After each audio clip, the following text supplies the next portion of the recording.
Kamtapur Liberation Organization KLO, Kamtapur Liberation Organization KLO KN, এই দুইটা সংগঠনের নেতৃত্বত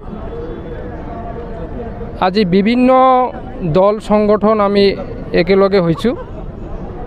ইয়াত আপোনালোকে দেখিব পাইছে গ্রেটার কুচবিহার পিপলস এসোসিয়েশনের কেবাটা গ্রুপ, সবকেইটা গ্রুপে অংশগ্রহণ করেছে।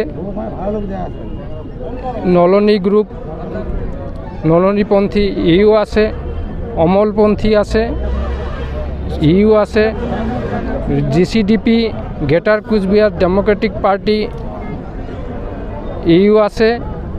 তারপরে কেদিনমান আগতে আপনালোকে লক্ষ্য করেছিল মহারাজা অনন্ত বর্মার ডাকত আমি ওই দিন গেছিলো, তেখেতক লগ ধরিছিল তেখেতর ভবনত।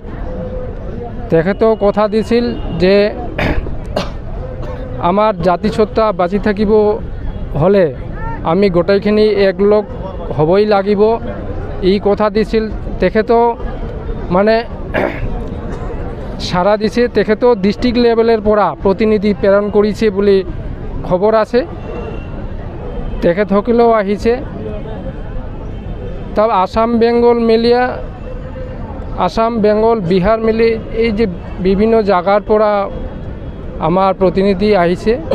আর গোটেই সংগঠনবিলাকক মই আজি এই যে রাজবাড়ির ফিল্ডের ময়দানের পরা মই ওয়েলকাম করেছো আমাক সহযোগ করার জন্যে। KLO পিস্টক, KLO শান্তি প্রক্রিয়া যে সম্পাদন হব সেটা তেখেত সকলেও পার্টিসিপেটর হিসাবে থাকিব, এটা ওয়েলকাম করেছে। আমার সংগঠনের পরা আজি এইখন ওয়েলকাম করি আমি যাত্রা, আমার জয়যাত্রাখন শুরু করিম। আমার প্রসেশন গই এই রাজবাড়ির মাঠের পরা গই আমার ডিএম অফিসত গই শেষ হব।